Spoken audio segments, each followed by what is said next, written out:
All right. Morning. Welcome back. Right. Good morning, good afternoon, good evening, wherever you are, whatever time you are catching up with us. I am Yes. back with Alicia Reese, and we are diving into a conversation today. How are you? Let me, just before we get there, let's just do a little check in. Like, let's Let's pull a check little in. page from Brene Brown at the height of the pandemic.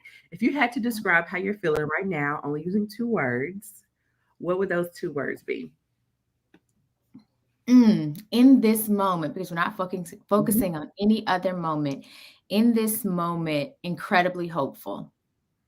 Mm, I like Incredibly that. hopeful. What Incredible. about you? If you had to describe in this moment the exact feeling that you have, what would that be? I would definitely say grateful and expectant. So I'm Ooh. grateful for this accountability partnership, and I am very expectant about what the next month, a little less, is Yeah. going to bring. Not only in, I think when we think about like what's to come, things that will benefit me, but like how other people will be transformed by these conversations, Yes. our connection and relationship building. So I'm very excited. I had a third word. It's okay. I'm going to tap into that excitement primarily because there's something that changes. I always tell people the confidence you're looking for is found in the doing. The results that you're looking for is found when you do. Don't plan so much that you never execute.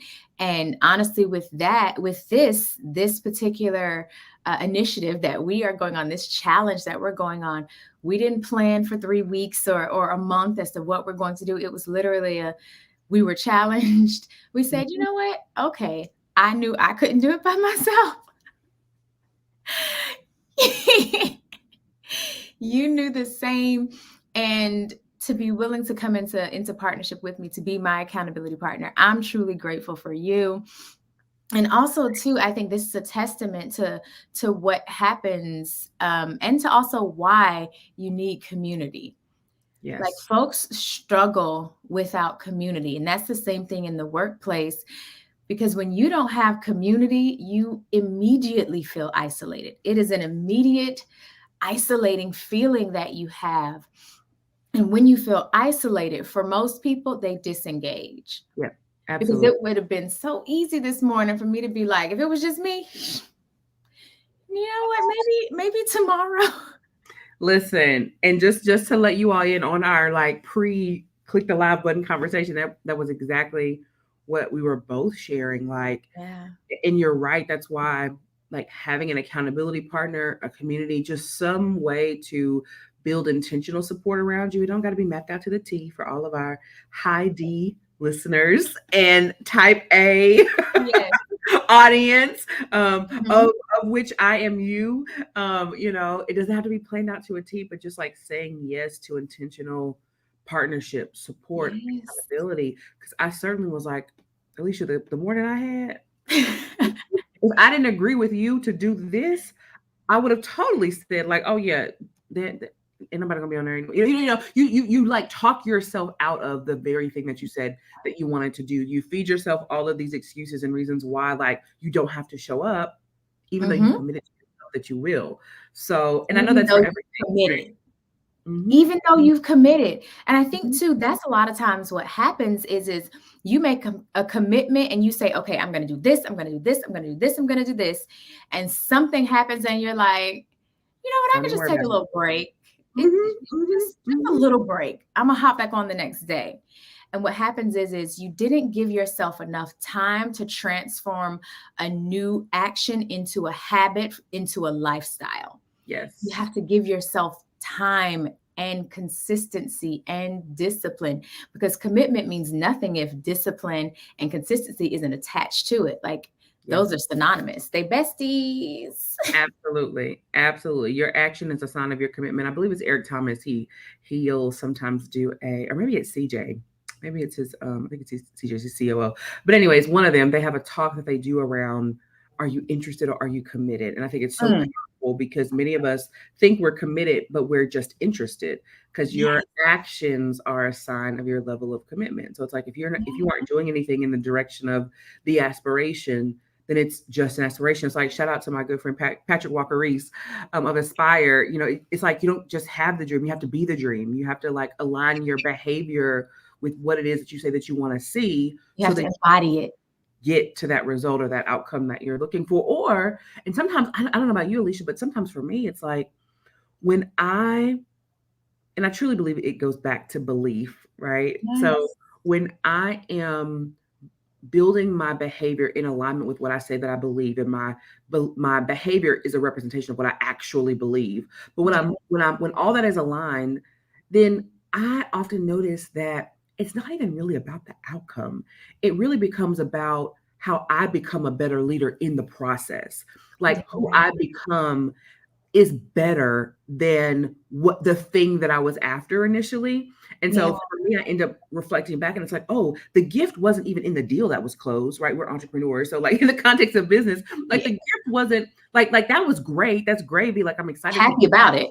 transform organizations. It's helping leaders to become better. But it's like, Yeah. wow, like I am so much better because of this process. I am different. So like that whole personal leadership piece becomes inextricably linked to like, am I doing the thing that I say that I want to see, or Yes. could I be doing more, working Yes. smarter and harder? And what that does too is that then gives you an opportunity. Like attracts like. And yes, of course, I also do believe that, light is attracted to everything. Light does attract, it attracts everything. Mhm. So I do believe and agree with that also. But what it does is it allows you to position yourself to be found by people who are doing the thing you're doing or who are better at doing the thing that you Mhm. want to do. People who can serve as mentors, people who can serve as sponsors, folks who will be advocates for you, whether or not you know it, simply because you are already in motion. You are literally already doing the thing. And so, if you can be confident and consistent and committed enough with your actions and your behaviors to do the thing you say you want to do, to figure it out. And when I worked in corporate, I didn't allow my role to prohibit me from growth. Mm, And mhm, what a lot of mhm, people do, and I get it, especially if you are a Black or brown person, or if you were raised in very it's the best word. I don't have another word, so y'all have to get a little Hennessy this morning. In extreme religious practices, mhm, where as a woman, or even honestly sometimes as a male, you were taught to get in, sit down, shut up, be grateful. mhm, That does not translate well when you are working in an organization. If your goal is growth, then your mouth should not be shut all the time. Your head should not be down, because mhm. if your head is only down, they can't build a relationship with you to even want to promote you, because the higher up you go, your hands aren't so busy, your mind is. Yes. And you are in relation, you are in proximity with them. So they need to see, do I like this person? Do I want to be making decisions with this person? And if Mhm. your head is always down, you are doing the work, you are not, you are letting your work speak for you, which I call BS. See, y'all, I'm doing good. It's early, so I ain't even cursed. I call BS because your work doesn't have a Yeah. voice box. You Yeah. have a voice box. You learn to speak for yourself. You learn to speak for your work, because that's how you build those relationships.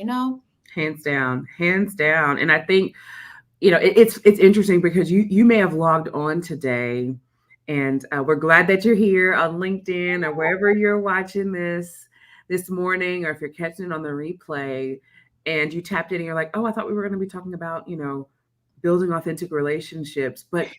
But what we're talking about is the genesis of it. Because I think sometimes, Alicia, we have this mindset of like, you know, networking is not my thing. And I know I've thought that. I've been there. It's like, I'm not a networker. Like literally, I can remember times where, there's the meet and greet before the main event. And I Mm, intentionally plan my arrival. for after that. It's like, oh, the meet and greet is from 6 to 6:30. I'm gonna get there 6:25. I'm gonna walk in like I was there for the meet and greet. Hey, y'all. Oh my gosh. Now businesses get started. Now the main event, it's like, I'm not Yes. going for that to like stand around and feel awkward, but it's like, I had to relearn and like really unlearn, right? All the Mm, beliefs around what networking actually is, right? yeah. Performing at my highest, being the best in my role, being a leader, like all of that is great. You have to do those things. Performance is the baseline, but Yep. it's not what's going to help you advance. And oftentimes it's the showing up and the commitment. Just like we were talking about yesterday, those that show up, go up, but it's that type of showing up and being consistent that you literally become a magnet. And as Yeah. your fellow introvert, I feel like I have like had to throughout my career get to a place where it's like, oh, there's an unwritten code to this whole like networking thing that really isn't even about networking. It's Hmm. about being consistent enough to where you become a magnet. So you start to attract the Yes. people that you want to meet because they're like, no, I actually want to meet you too. And that's where that authenticity comes in. Exactly, exactly. And that whole attraction piece, that again, when you are clear, and a lot of times I always tell people, well, what is it that, or I'll ask people, what is it that you want? And that seems to be the hardest thing for folks to answer. The Mhm. best relationships are built when you have clarity around what you want, what your goals are, and then what your needs are. Yeah. Because there are three types of primary relationships when it comes to the workplace.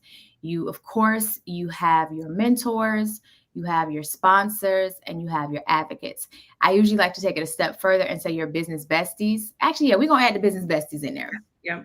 So yes, there are three primary, but I added a fourth just because, again, you need community with like-minded folks, Mhm. which is honestly what we are. So business besties would be what we are. It's literally a cute little word for an accountability partner, a person who will go with you to the event, a person who will register you for something that they know that you're supposed to be at and they're supposed to be at too, so that you can go together so you won't have to do it alone. No, there's nothing wrong with doing it alone. However, there's something that changes and shifts when you're doing it in community. You galvanize, you leverage each other. It's different energy. But now back to the three primary ones. So the first one is mentorship. Your mentors, they help to guide you. They're like your skilled pilots or sailors when the air start a little turbulence, or Mhm. the seas get rocky. They help you to, as you get to the next level or as you're looking to grow, they help to guide you in managing the sometimes pitfalls that can happen. Those sponsors, they're the folks who say, no, I've worked with this person, or I've seen their work ethic, I've seen their results, you need to hire this one, or this person needs to be on there. They have a direct impact many times on your resources and your monies, Mhm. your growth professionally, and your development. And then those advocates, those are the people who may never have a conversation with you, but who are simply and strictly invested in your growth because they have seen your results. The reason they're not the reason they're not considered sponsors is because sponsors usually will have a relationship with you, whereas advocates, you may never know that they're the reason you're in the room, but they advocated for you whether or not you knew it. Some people try and make advocate and ally synonymous. They are not. But with that advocacy, they help to make sure that, no, that's the person that we need to have, whether or not they ever have a conversation, or if you ever know that's not their point and purpose. Their entire point and purpose is to make sure, no, that's the one that we choose. Yeah. They have the ear to the person who makes the decision, and they put your name in their ear. So yeah, Yeah. it's important to have I say all four of them, but if let's say you don't want a business bestie, then at least the top three primaries. Absolutely. And I think for a lot of people, it's the sponsorship level, particularly in like a corporate environment. But even as entrepreneurs, I think sometimes we maybe forget how important, especially if you come from corporate and you start a company, Yeah. how important that sponsorship is. But typically that's the area where people are like, oh, I don't know if I have a sponsor. I don't think that I have one. And it's like the main crux of that particular relationship is also having the emotional intelligence to know that that person has not only positional power, but influence. Because Yeah. there's so many unwritten, again, especially in the corporate context, so many unwritten politics in the traditional corporate workplace, that Yep. sometimes there are people with high titles that have low influence. Influence. That's a thing. Want to make sure that the person that is supporting you in a sponsorship capacity not only has the positional authority, but they also have that influence so that when they open up their mouth to speak on your behalf, it's like, okay, you're moving in the direction that you want to be. I think too, there's also like another layer of people to keep in mind when we're talking about this idea of building authentic relationships, particularly when it comes to showing up. You have spectators. You have people that are very aware of you. They are Mhm. aware of your work. They are watching how you show up.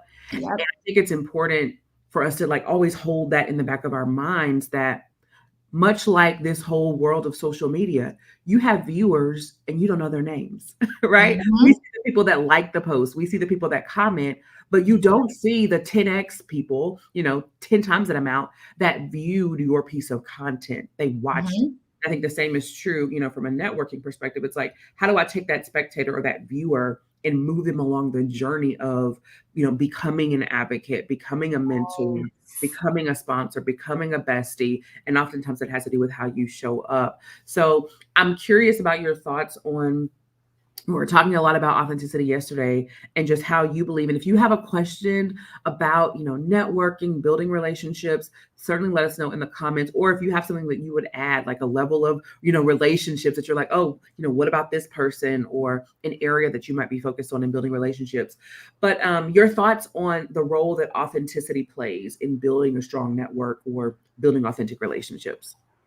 Yeah. So for me, I always tell people, 'cause they're like, oh, but it's so hard. I don't understand it. I don't get how to do it. And I always tell people, your goal isn't to have a relationship with every single person, in the organization.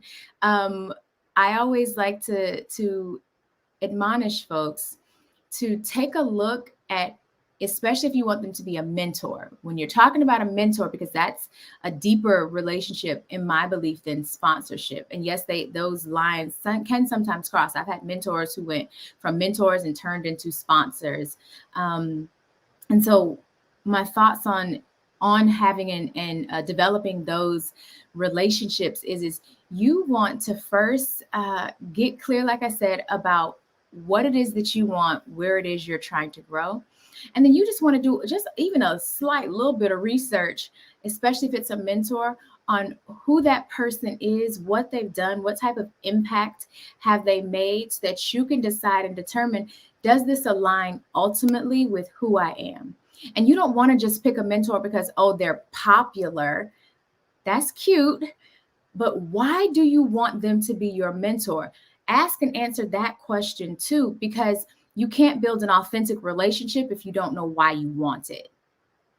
And so once you've asked and answered why, you want that relationship, then it opens it up to say, okay, now that I'm clear on the why, how can I help them? The best, I won't say the best, my favorite, she knows I love her, Cyan Jackson Miles, has been one of my favorite mentors, actually turned sponsors. When I went up to her, I didn't ask her, oh my God, I really want you to be my mentor. And honestly, I don't think she'd ask mentors to be your mentors. It's too much pressure. Because if you want them to be your mentor, 9 times out of 10 is because they have had a level of success. They're doing a lot. And so that means they have a whole lot on their plate. So you asking to be their mentor, that's like adding, this is my daughter's little thing that she keeps on my desk. That's like adding something else onto it. And then it's something else because you're going to have questions and concerns and comments. And then it's something else because you're going to want to spend time too. So do you see how much more you've just added to their plate in that one question asking, will you be my mentor? Instead, this is what I like to do. I like to, if I know it's a person I've wanted to be my mentor and I've asked them, and this is the most challenging part, actually finding your mentor, right? Once I have done my research and I have seen what the impact that they have made, and I have asked and answered why I want them to be my mentor, I take it a step further and I say, okay, what value can I add to them? Because mentorship is a two-way street. They're not just supposed to give and give and pour and pour and give and give. They're also supposed to receive. So what I do, instead of adding more, I ask, how can I help you? And in asking, how can I help you? You're taking things out of their hand so that their hands can be a little bit more free to provide to you and give to you what it is that you need. And so when I ask, how can I help you? What that did, and which is how Sian Jackson Miles became my mentor. She's known as Essence $20 billion woman because she used to manage the $20 billion budgets, procurement budgets for Procter & Gamble and Ford Motor Company. She looked at me and was like, what? Huh? And I was like, yeah, how can I help you? And from there, it turned into a beautiful relationship. It led to my first 6-figure contract when I was working in my marketing firm, working with Zendaya Coleman, simply because I asked her, how can I help you? Now, I didn't have in my mind what I wanted the ultimate goal to be. It was much like what you said earlier, Brittany, when you were like, the journey and who you become, it's not just about what the outcome was. And so when you were asking about authentic relationships, I genuinely wanted to help her too. It was not just about me. So the greatest challenge in finding a mentor is, in my belief, is figuring out where you two intersect and connect and where you can offer and add value. And then I want to know from you, what has been the most challenging piece for you in maintaining the relationship? Because once you have the relationship, that's cool. Listen. Ding, ding, ding, ding, ding. Yeah. Wow. There was so much in what you shared, and it is so spot on. And the word that kept coming up to the top of my mind was transactional. Like oftentimes we're too transactional in how we are trying to get to know people, that we miss the undercurrent of sustainable relationships, which is service. Yes. And that's what that question underscores. So, and I'll say this, and you know, I believe we're both teachers by divine deposit, because I hear it in you, and it's in me. I can't, you know, I can't run from it. Okay, with the props and all. You know, right. Like I'm gonna give you a definition, and Alicia gonna give you, you know, a visual representation, and together we just go. It's powerhouse team. But we throw that B word around so much.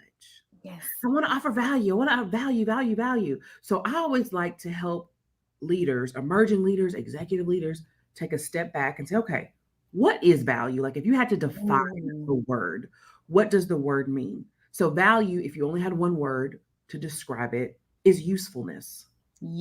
Girl, you better say that. Value is usefulness. So then if you agree with that, you're like, okay, that makes sense, right? Value is usefulness. Then value, much like beauty, or usefulness, much like beauty, is in the eye of the beholder. Yes. So it's not about what I think is useful.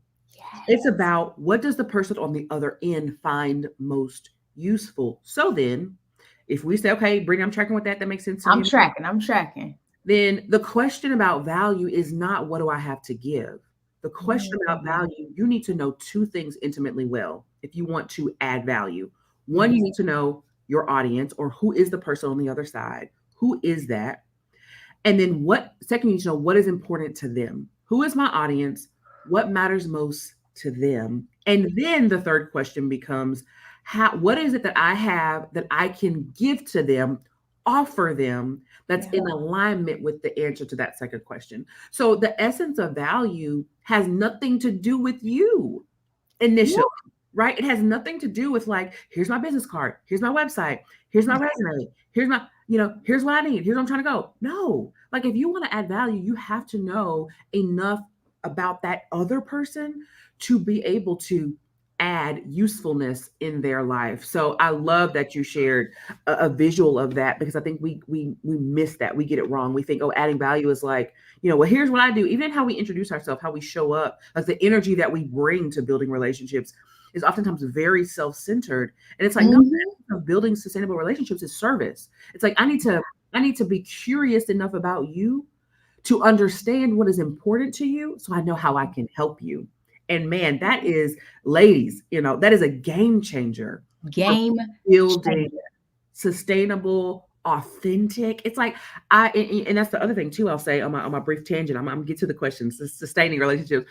But especially for like the introvert, because I used to, and this is probably one of my biggest lessons, like I used to overthink this. It's why I would show up to the networking event at 6:25 instead of 6 o'clock, because I thought it was all about what I had to bring to the room, how I had to Yeah. my elevator pitch, my, and it's like I didn't want to do that because it felt like, used car salesman, but it's like I had the wrong perspective on Yeah. the power of that meet and greet, on the power of that Yeah. room.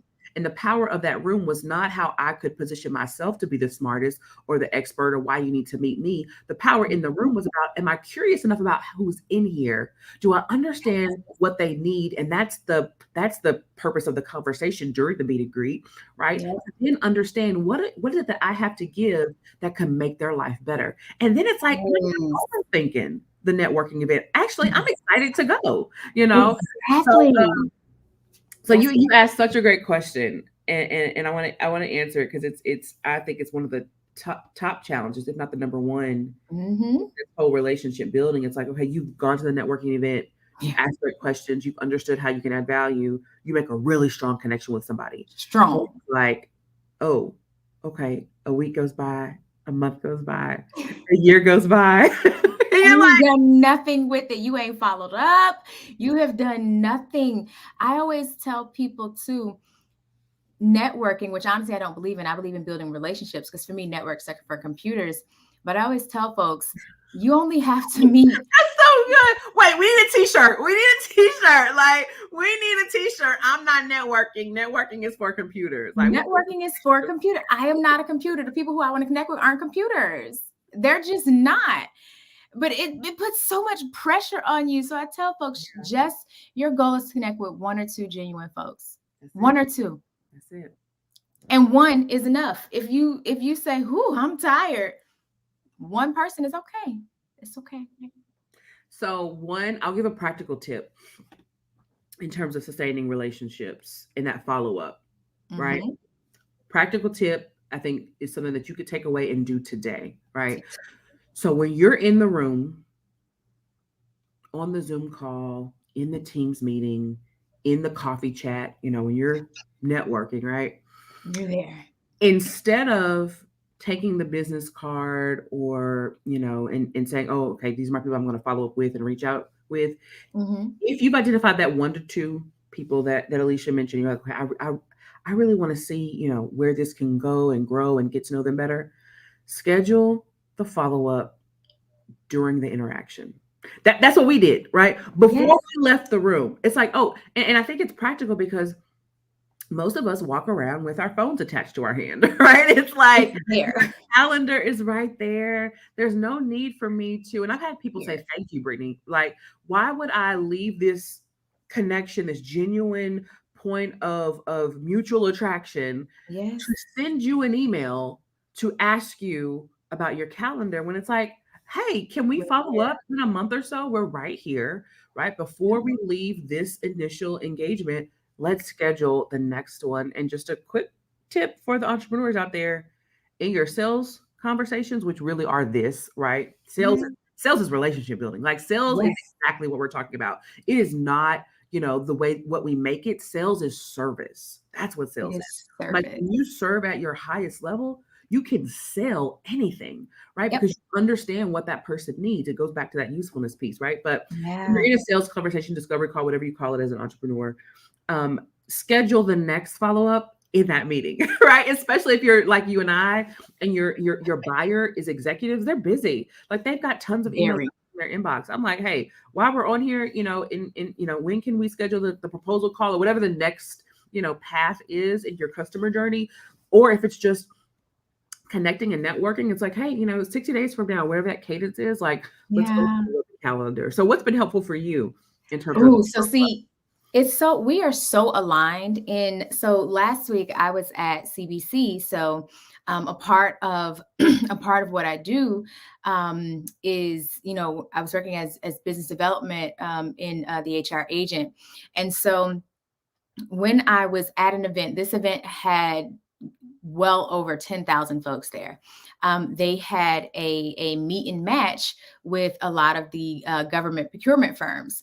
So what I did is I crafted a draft email that had attached to it my capabilities statement and had a link in there because I also knew working with governments is a little bit different in that if you're dealing with some folks who are higher up, they may or may not have access to their calendar. So I say do both. Absolutely, with like we just did, schedule a calendar connection to, hey, when are we going to follow up? Not some, oh yeah, let's get together. That's never going to happen for me. If it's not on my calendar, it's not ever going to happen. It's just not. So I have that draft email. In the top, it has a space for their name, then it has a comma, great meeting at so-and-so event. In the body of it, it's a quick email. It was my pleasure meeting you at, and then I have some space so I can put, I have, of course, where, but also something that we talked about. One sentence. It don't take a long time at all. And the rest of the little email is already written out. Hey, let's schedule time. Here's my calendar. It's a Calendly link. Shout out to Calendly. So they can immediately schedule it as soon as they see the email. As soon as I meet them, they're like, oh, give me your card.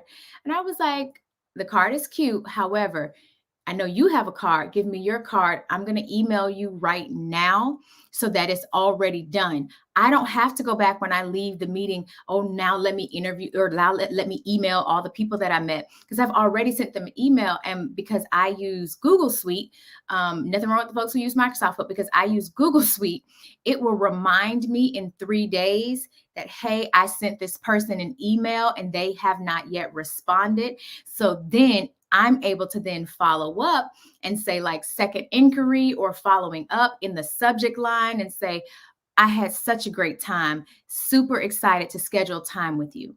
It's done for me. You get what I'm saying? Make it easy for yourself. We're all busy. Hands down. Listen, the closing is in the follow-up.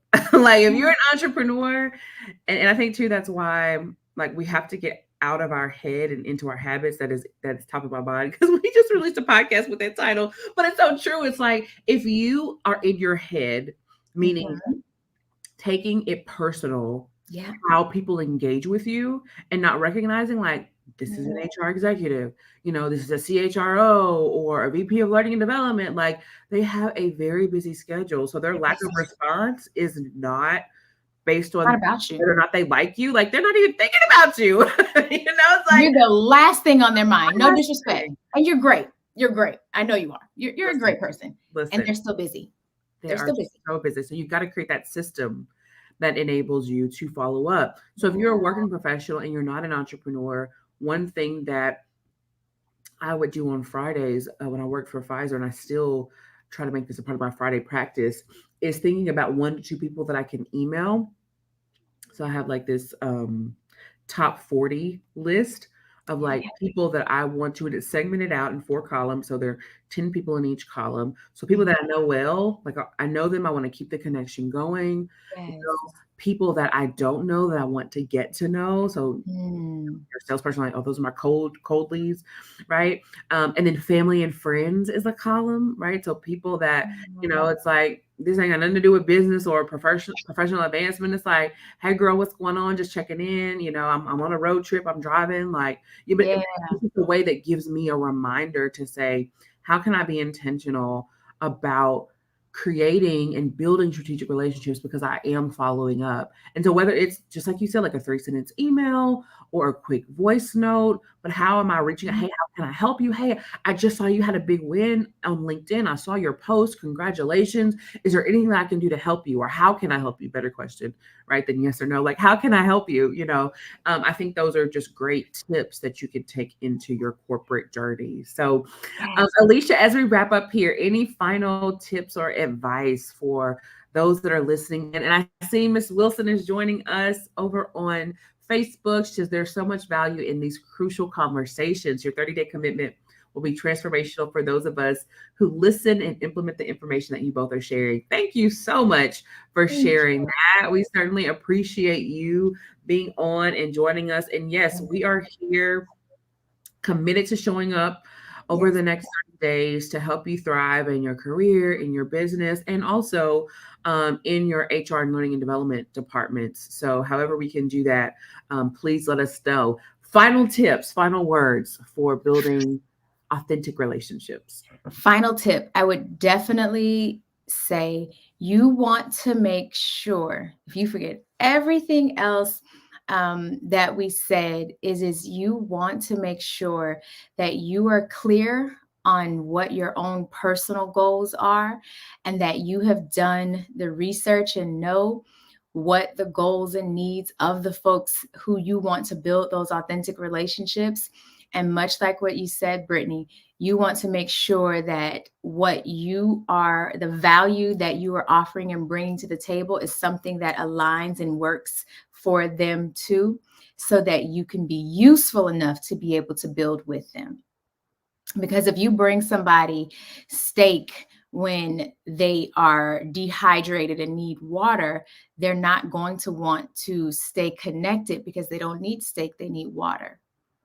So get clear on what folks need so that when you are looking to build those authentic relationships, you're able to come to them with what they can use and utilize now, so that then you are then looked at as an asset and not as a liability, adding more things on top of the pile that they already have. Absolutely. And I would add to that, there's 3 coaching questions. So we both get to show up as coaches for leaders. And so here are 3 questions that I think are great takeaways for you to ask yourself. 1, what do I want? Yes. And Alicia mentioned it's one of the hardest questions to answer at every stage of life. What do I want is the first question. Yeah. Second question, higher order question, why do I want it?